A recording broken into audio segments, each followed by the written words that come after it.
Funeral Homes.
section.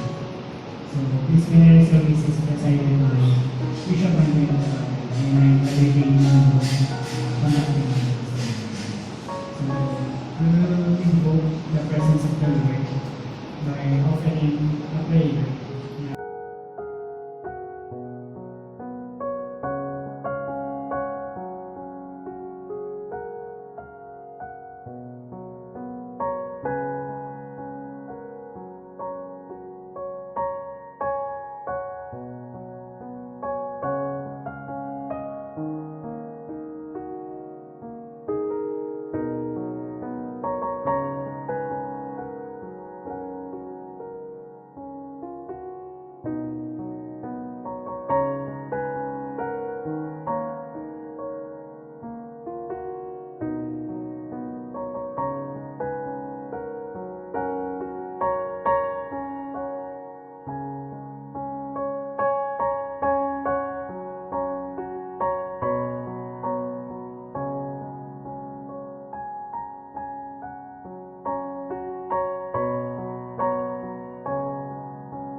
Ang sumasampalataya sa akin, bagamat siya'y mamatay, ay muling mabubuhay.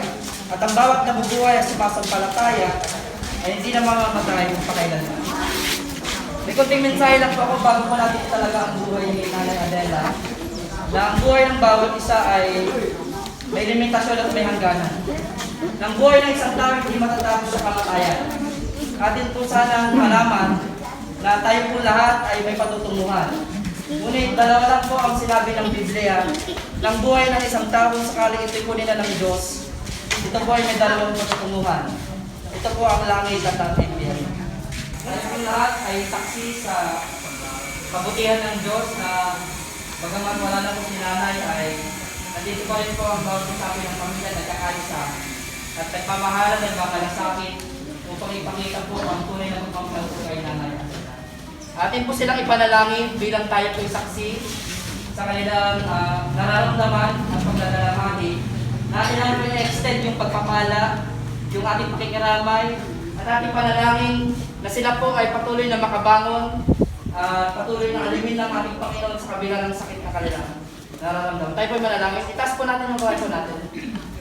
Ang maraming Diyos sa dakila, salamat Panginoon sa pagkakataon ito. Itong araw na tinalaga mo upang mapakinggan ng bawat isa ang mga salita. At patuloy na pinapanalangin po namin ang pamilya, Concepcion family, na patuloy na naiwan ni Nanay Adela, Panginoon. Patuloy na alawin mo ang pamilya kong ito at i-comfort sa kanilang pagdadalamhati at sakit na kanilang nararamdaman. Patuloy na mo, O Diyos, na ikaw ang tumulong sa kanila at patuloy na makabangon sa kabila, Panginoon, ng kanilang naranasan at pagkawala ko ni Nanay. Dalangin ko, O Diyos, na tulungan mo sila, pagkaisay mo sila, pagtuplonin mo sila ng pagmamahalan. Patuloy, O Diyos, na sila po ay sama-sama na laging mananalangin at ahon, lalo tigit magpapasailalim, Panginoon, sa iyong kaluwalhatian at iyong kapangyarihan, O Diyos. Nawa ang mensahe na kanilang natanggap bilang kahit papaano ay mabigyan po sila ng panibagong pag-asa. Ay patuloy po silang tulungan at ang iyong kapangyarihan ang patuloy na dumalo upang sila po ay patuloy na gumaling sa kanilang mga sugat, lumakas sa kanilang mga kahinaan, at patuloy, O Diyos, na sumigla sa kabila sa kanilang pagdadalamhati. Tulungan mong pamilya kung sa family ko na ito, na patuloy, O Diyos, na yakapin sila, pagpalain, bigyan ng kapayapaan, at patuloy po ngayon na supply ang kanilang pangailangan, financially, physically, emotionally, and spiritually, O Diyos. Maraming pong salamat. Patuloy na sa iyo lamang ibinabalik ang pagkulit at samba sa tayong mapangilihan para namin ng Diyos at tagapagligtas sa Jesus. Tumakap po na po tayo.